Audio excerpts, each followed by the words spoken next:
Hello everyone. हम BSc semester first examination 2022-23 का जो फिजिक्स का जो पेपर है mathematical physics and Newtonian mechanics को सोल्व करते हैं।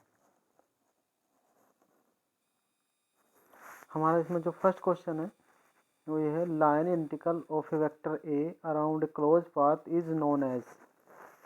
इसका जो करेक्ट आंसर है वो ऑप्शन बी।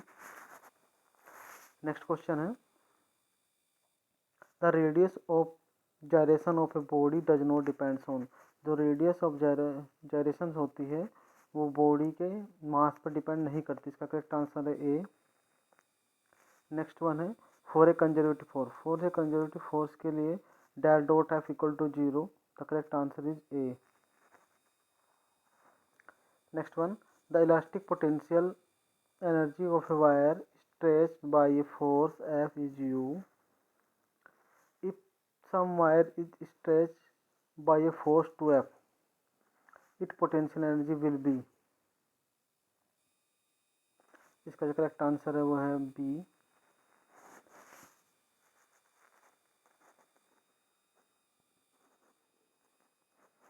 यहाँ से देखो potential energy U equal to हम लोग लिखते हैं 1/2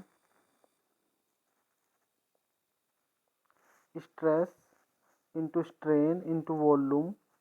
मतलब U हमारे पास तो U पहले इक्वेशन है U1 इक्वल टू 1/2। जो हमारा ये स्ट्रेस होता है इसको F/A लिखते हैं और स्ट्रेन को हम लिखते हैं X/L इंटू वॉल्यूम। इस केस में हमारा जो इक्वेशन नंबर है फोर्स F है और ये इक्वेशन नंबर जो 2 है ये फोर्स इसमें 2F हो गया, क्योंकि वायर सेम है और बाकी सारी सभी जो भी गिवन क्वांटिटी है वो सेम रहेंगी। हम इक्वेशन नंबर 1 को 2 से डिवाइड करते हैं तो U1 divide by U2 equal to 1/2 आ जाएगा। तो यहाँ से जो U2 आएगा वो आएगा 2U। तो इसका करेक्ट आंसर हो जाएगा 2U।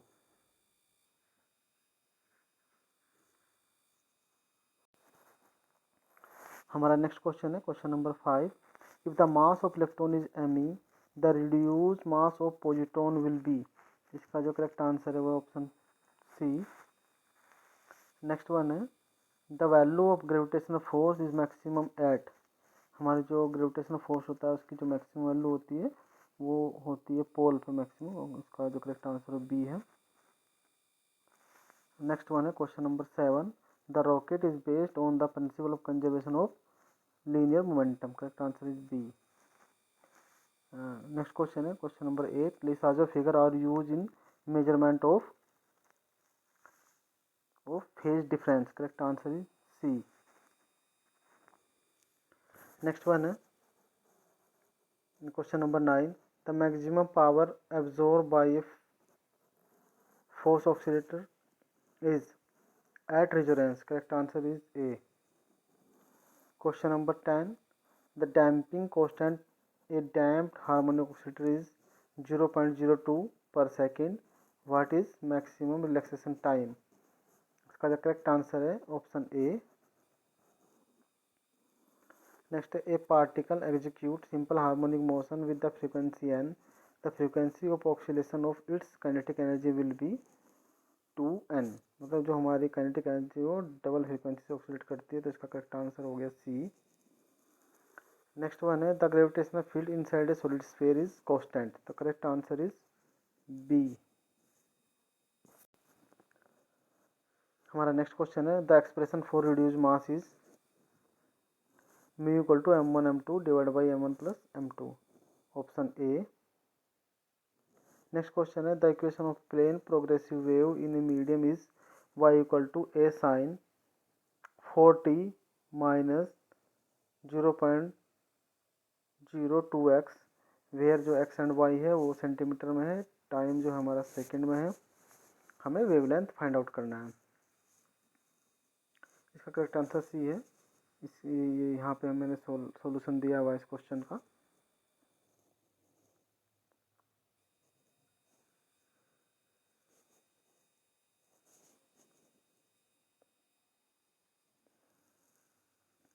जो ये इक्वेशन जनरल इक्वेशंस होती है प्लेन प्रोग्रेसिव वेव की, y equal to A sine 2 pi by lambda into v t minus x, equation number 1 हमने इसको बोल दिया। तो यहाँ से जो हमारी गिवन इक्वेशन से y equal to 5 sine 4t minus 0.02x। अब यहाँ देखो x के साथ कोई कोफिशिएंट नहीं है, तो इसके साथ जो भी कोफिशिएंट होगा उसको हम बाहर निकाल लेंगे। तो ये इक्वेशन हमारे जो 0.2 यहाँ से बाहर निकालेंगे तो y equal to 5 sine 0.02 into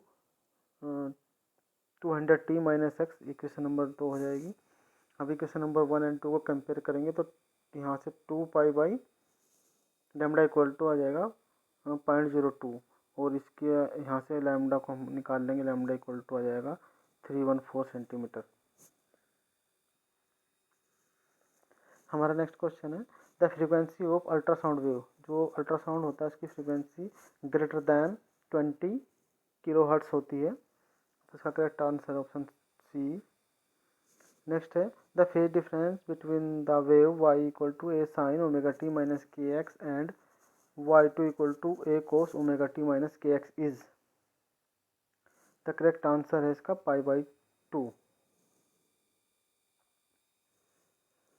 next question है question number 17 the energy propagate in, मतलब कौन सी वेव में एनर्जी प्रोपगेट होती है। हमारी जो स्टेशनरी वेव होती है उसमें एनर्जी का प्रोपगेशन नहीं होता है, क्योंकि इसमें जो पार्टिकल्स होते हैं वो अपनी मीन पोजीशन के ऊपर नीचे ही वाइब्रेट करते रहते हैं। तो इसका जो करेक्ट आंसर है वो ऑप्शन बी है। Question number 18 the propagation of which kind of wave the change in pressure occurs, मतलब किस तरह की वेव में हमारा जो प्रेशर होता है वो चेंज होता है। हमारी जो साउंड वेव होती है वो एक लॉन्गिट्यूडनल वेव होती है और वो अपनी बैक एंड फोर्थ की उसमें चलती है, तो उसमें कंप्रेशन होता है। ठीक है, तो इसका करेक्ट आंसर है ए। क्वेश्चन नंबर 19 इसमें the period of revolution of A Jio stationery satellite, जो हमारे जियो स्टेशनरी सैटेलाइट होते हैं उनका जो टाइम पीरियड होता है वो 24 आवर होता है, मतलब 24 आवर या 1 day. Next question 20 the relation between the rotational kinetic energy E and angular momentum J of rigid body, मतलब ये होगी हमारी ई होती है ये रोटेशनल काइनेटिक एनर्जी, ये 1/2 आई ओमेगा स्क्वायर, एंड ये जे हमारा है आई ओमेगा, यहाँ से हम ओमेगा की वैल्यू निकाल लेंगे, ये जे/आई समथिंग। तो यहाँ से हमारे पास जो जे की वैल्यू आएगी √2। यहाँ पे हमारे ये दोनों ऑप्शन हैं वो करेक्ट दिखाई दे रहे हैं। हमारा नेक्स्ट क्वेश्चन है जो हमारा कैपलर्स लॉ ऑफ मोशन है वो उसका जो टाइम पीरियड होता है वो किसके प्रोपोर्शनल होता है। इसका जो करेक्ट आंसर है वो ऑप्शन हमारा बी है, T square directly proportional to A की पावर 3। नेक्स्ट क्वेश्चन है इसमें हमारा the moment of inertia of a solid sphere about its diameter ये गिवन है। The moment of inertia of the sphere about one of its tangent will be, तो इसकी जो tangent होगी उसके अराउंड हमें मोमेंट ऑफ इनर्शिया बताना है। ये होता है, इसका जो करेक्ट आंसर है वो है ऑप्शन सी। हमारा नेक्स्ट क्वेश्चन है इसमें रिलेशन बताना है पोइजन रेशो के बीच, तो इसका जो करेक्ट आंसर है वो ऑप्शन सी है हमारा।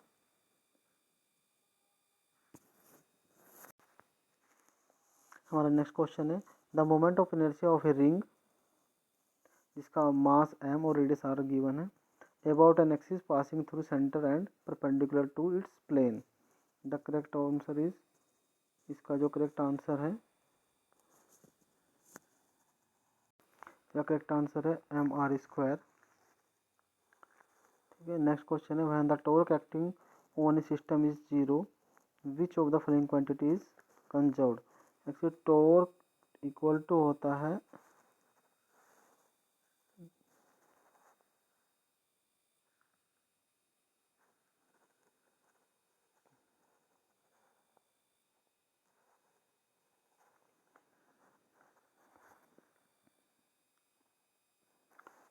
टाउ इक्वल टू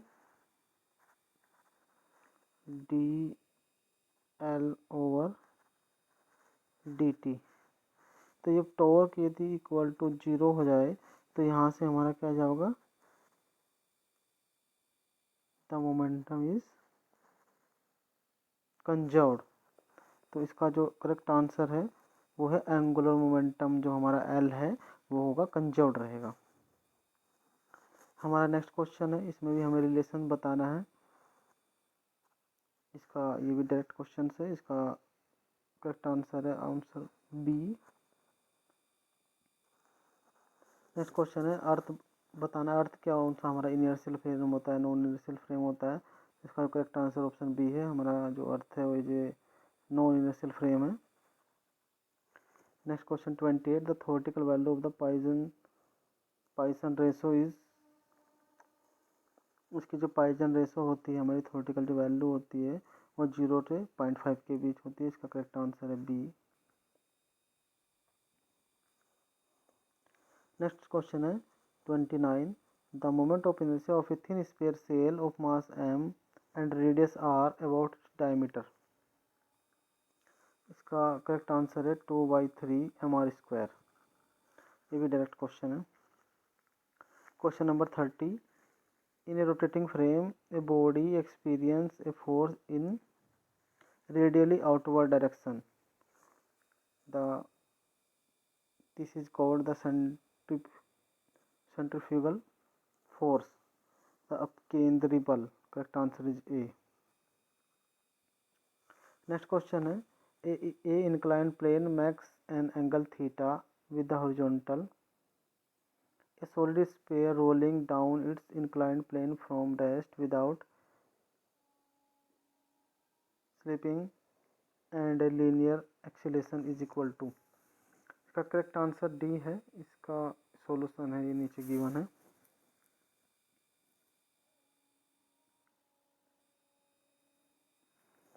यहाँ से जो इसका एक्सेलेरेशन है उसकी इक्वेशनसी होती है, इसका formula A equal to M G sine theta minus F divide by M. यहाँ से एक alpha parameter alpha equal to होता है F R divide by I. I होता है moment of inertia of sphere, जो गिवन स्फीयर है। I की वैल्यू होती है 2/5 mr²। तो यहाँ से हो जाएगा 5 F R divide by 2m r² equal to 5 F divide by 2m r। ये क्वेश्चन नंबर 1 बन जाएगी। और इसमें नो स्लीपिंग कहा हुआ तो आर अल्फा इक्वल टू ए, ये क्वेश्चन नंबर 2 से हो जाएगा। और हमारा जो अल्फा की वैल्यू थी वो थी 5f, ये क्वेश्चन नंबर ये 1 थी 5f डिवाइड बाई 2mr। ठीक है, तो यहाँ से हम r को यहाँ पे लेके चल जाएंगे तो ये आर अल्फा हो जाएगा। R alpha equal to 5f divide by 2m हो जाएगा। ये एक इक्वल है, ये यहाँ से क्वेश्चन नंबर 2 से।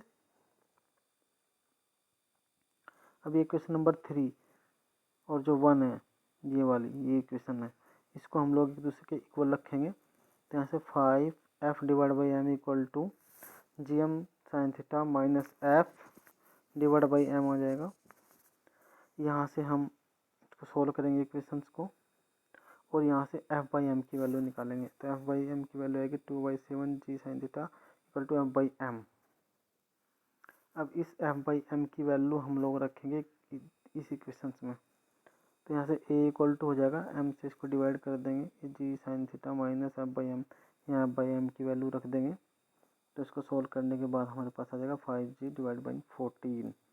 तो ये इसका करेक्ट आंसर है।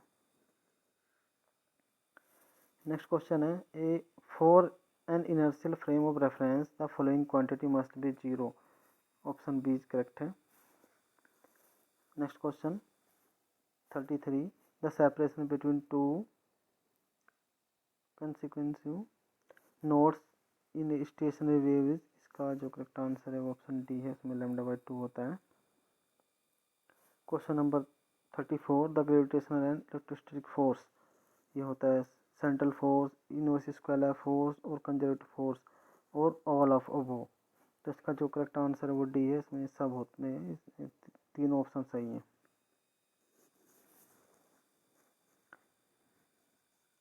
नेक्स्ट क्वेश्चन है 35, the Coriolis force is given by. Coriolis force है ऑप्शन ए, ये डायरेक्ट क्वेश्चन है।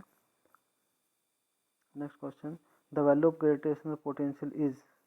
ग्रेविटेशनल जो पोटेंशियल होती है उसकी वैल्यू ऑलवेज नेगेटिव होती है।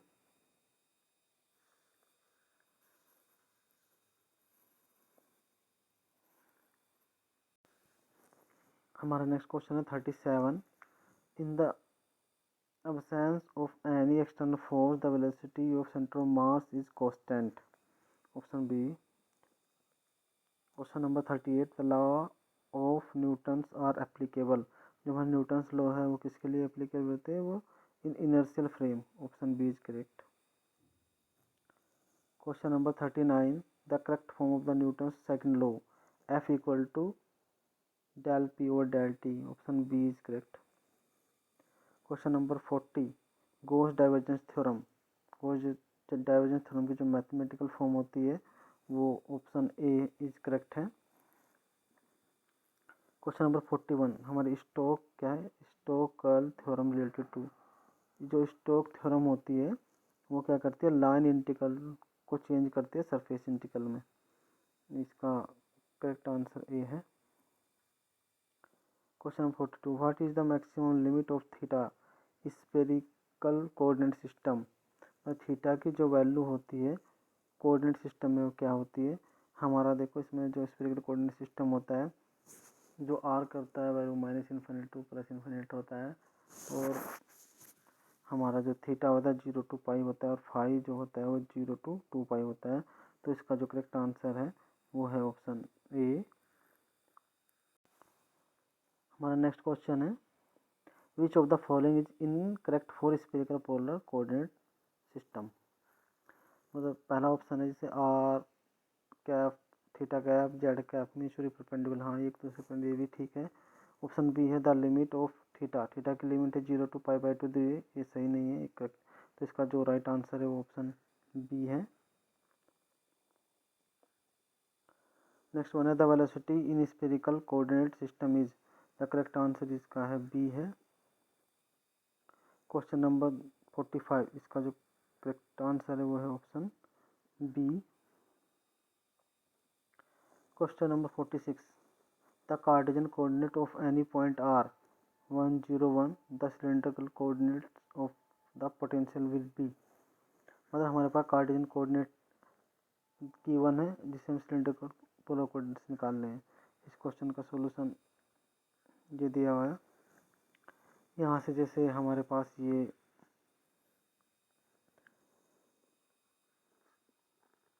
सिलेंड्रिकल कोऑर्डिनेट सिस्टम होता है, ये थीटा है एंगल यहाँ पे, और ये इसकी जो रेडियस होती है रो ये है, और ये यहाँ पे कोई पॉइंट होता है, ये अगर आर मान लें हम, ये पी एक्स वाई जेड होता है, ठीक है। तो यहाँ से जो ये आता है, अगर हम लोग इस वाले ट्रायंगल में देखें, इस वाले ट्रायंगल में, तो यहाँ से हमारे पास जो ये आएगा ये एक्स हो जाएगा,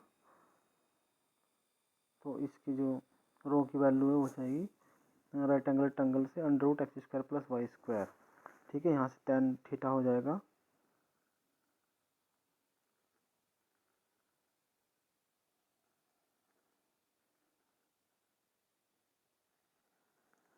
यहाँ से अगर हम tan थीटा की वैल्यू निकालें,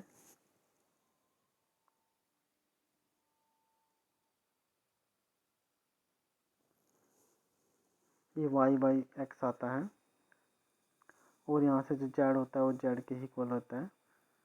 ये होते हैं हमारे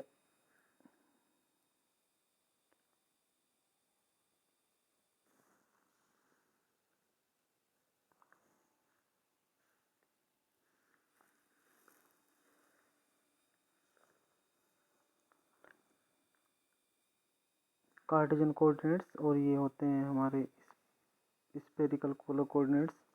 तो यहाँ से हमें ये रो निकालने के लिए हम under root x square plus y square, ये एक्स हो जाएगा, ये वाई और ये जेड, तो अंडर रूट आ जाएगा, इसकी वैल्यू 1, यहाँ से थीटा की वैल्यू आ जाएगी tan inverse 0 y by x करके, तो वाई कोऑर्डिनेट ये है, जेड ये है, मतलब ये 0 1 हो जाएगा, मतलब 0 डिवाइड बाई 1, तो ये 0, tan 0 0, तो ये हमारे पास थीटा आ जाएगा, 0 आ जाएगा। जेड इक्वल टू जेड ही होता है, मतलब जेड कोऑर्डिनेट जो इसका है वो इसका सेम रहेगा। तो इसका जो करेक्ट आंसर है हमारे पास वो है ऑप्शन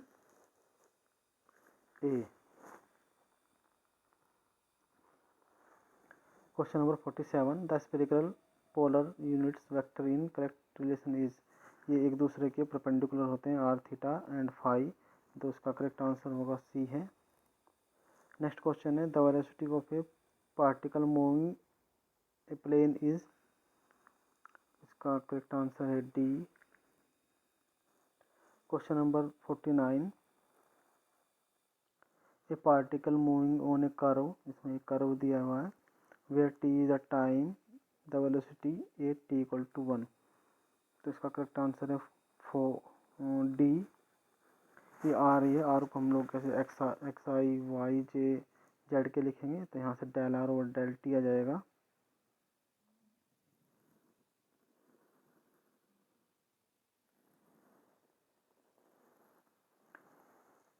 दिस वन, जैसे टी की वैल्यू रखने के बाद ये वाली क्वेश्चन आएगी। और ये दिया हुआ है इसका मैग्नीट्यूड है, ये इसका आंसर सही नहीं होगा, तो इसका आंसर जो होगा वो करेक्ट है डी। नेक्स्ट क्वेश्चन है 50, विच of the following array is not a tensor. इसका करेक्ट आंसर है डी। ये डी है, टेंसर नहीं होगा। क्वेश्चन नंबर 51 है, इसका जो करेक्ट आंसर है वो एन है। क्वेश्चन नंबर 52 का जो करेक्ट आंसर है वो सी है। क्वेश्चन नंबर 53 में दिया हुआ ये क्या होगा, एक इसका करेक्ट आंसर है वो है बी। ये है question number 54, what is the value of delta I J. इसकी जो करेक्ट आंसर है वो ऑप्शन सी है, इसकी वैल्यू 3 आती है। क्वेश्चन नंबर 55 ये है, in a 4 dimensional space an antisymmetric second rank tensor can be represented by. इसका जो ऑप्शन है वो डी है। नेक्स्ट है the tensor of a rank 2 is moment of inertia. Correct answer B. 57, scalar quantity are a tensor of 0 order. Question 50, Kronecker का delta is. ये mix tensor भी होता है, mix tensor of second rank होता है, तो mix ये सारे के सारे हैं इसमें। तो इसका जो करेक्ट आंसर होगा नन ऑफ दीज होगा। अगर इसमें ऑल ऑफ अबो लिखा होता तो ऑल ऑफ अबो हो जाता। इसका करेक्ट आंसर डी है, none of these. Question number 59 का जो करेक्ट आंसर है वो ऑप्शन डी है। एंड क्वेश्चन नंबर 60 में हमारा इसे ये डेल डॉट आर कैप दिया हुआ है, तो डेल डॉट आर कैप की वैल्यू r/2 आती है, जिसमें नहीं दी हुई है। अगर ये यहाँ से वेक्टर आर हो जाता है डेल डॉट आर, तब ये इसकी वैल्यू 3 है, तभी आंसर इसका सही हो सकता है। ये क्वेश्चन में कुछ मिस्टेक्स हैं।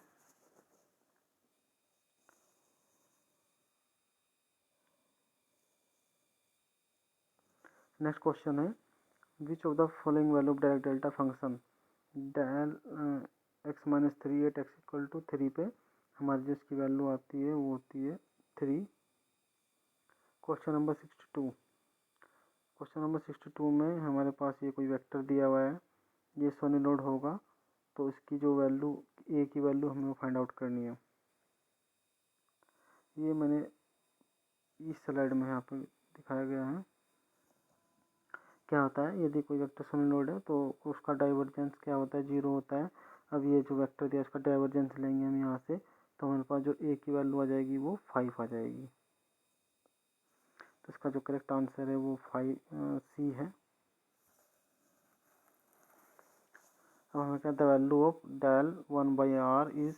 इसका करेक्ट आंसर इसमें एक निगेटिव आता है, जिसमें कहीं नहीं दिया हुआ है। इसमें क्वेश्चन में भी कुछ टाइपिंग मिस्टेक है। नेक्स्ट क्वेश्चन है direction of gradient phi always. तो ग्रेडियंट जो फाई की जो डायरेक्शन है तो परपेंडिकुलर टू द सरफेस, इसका जो करेक्ट आंसर ए है। नेक्स्ट वन है if A is a vector then divergence A is scalar, option B. Next one which of these quantity do not have as a pseudo vector, इसका correct answer है D. हमें ये question 67 में कोई points दिए हुए, इसका अपोजिशन वेक्टर बताना है। इसका जो करेक्ट आंसर है वो होगा सी। पोजीशन वेक्टर को हम बताएं, हम आर इक्वल टू लिखते हैं एक्स आई प्लस वाई जे प्लस जेड के। तो एक्स यहाँ पे 1 है और वाई 2 है और जेड के है, तो ये वाला पार्ट 0 हो जाएगा, तो इसका ऑप्शन सी करेक्ट है। क्वेश्चन नंबर 68, यहाँ पे any object is dispatch from origin to this point by a force दिया हुआ और ये पॉइंट दिया हुआ, तो यहाँ से हम डिस्प्लेसमेंट वेक्टर निकाल लेंगे। डिस्प्लेसमेंट वेक्टर जो पर डी होगा वो निकाल लेंगे, उसकी वैल्यू आएगी हमारे पास 2i प्लस 3j। हमें पता है हमारा जो वर्क डन होता है वो W equal to F dot D होता है, तो यहाँ से इसकी डॉट प्रोडक्ट करने के बाद हमारे पास जो इसका आंसर आएगा वो आएगा बी। नेक्स्ट 169, इसका जो करेक्ट आंसर है इसका बी है। क्वेश्चन नंबर 70, हमारे पास दो वेक्टर दिए हुए, ये दोनों म्यूचुअली परपेंडिकुलर हैं, तो इसमें हमारे पास जो n है उसकी वैल्यू फाइंड आउट करनी है।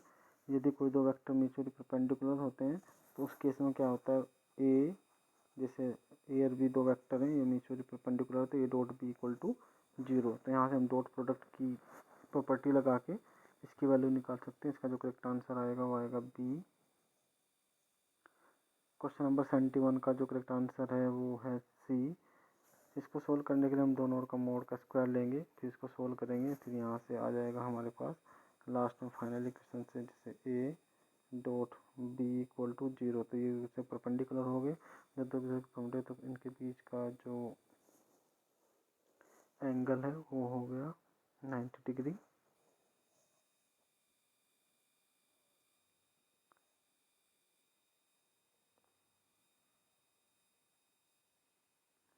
क्वेश्चन नंबर 72, इसमें क्या है, ये वेक्टर दिए हुए जो कोप्लेनर है, कोप्लेनर के लिए क्या होता है, इनका जो डिटर्मिनेंट होता है वो इक्वल टू 0 होता है। इसका ऑप्शन ए करेक्ट है। इसका सॉल्यूशन यहाँ पे गिवन है, ये दिया हुआ, ये डिटर्मिनेंट 0 होगा, तो डिटर्मिनेंट निकालेंगे इक्वल टू 0 रख के, यहाँ से हम इनकी वैल्यू फाइंड आउट करेंगे तो इक्वल टू 18 आ जाएगी। क्वेश्चन नंबर 73, इसमें हमें क्या दिया, find the area of triangle determined by the vector.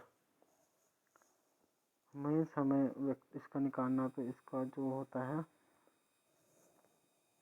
जैसे ए वेक्टर है क्रॉस बी वेक्टर है का मोड डिवाइड बाई 2, इसको ऐसे करके निकाल लेंगे बाय द क्रॉस प्रोडक्ट से। इसका मैग्नीट्यूड लेंगे तो इसका हमारे पास जो करेक्ट आंसर आएगा वो आएगा ए। क्वेश्चन नंबर 74 का जो आंसर है करेक्ट वो है डी। और क्वेश्चन नंबर 75 में हमारे पास कोई वेक्टर है, उसका हमें क्या निकालना है, यूनिट वेक्टर निकालना। हमें पता है जो वेक्टर आर होता है वो आर का मैग्नीट्यूड इंटू आर कैप होता है, तो R cap equal to vector R divide by R का मैग्नीट्यूड आ जाएगा, तो इसका जो करेक्ट आंसर आएगा वो आएगा ए। Okay, thank you.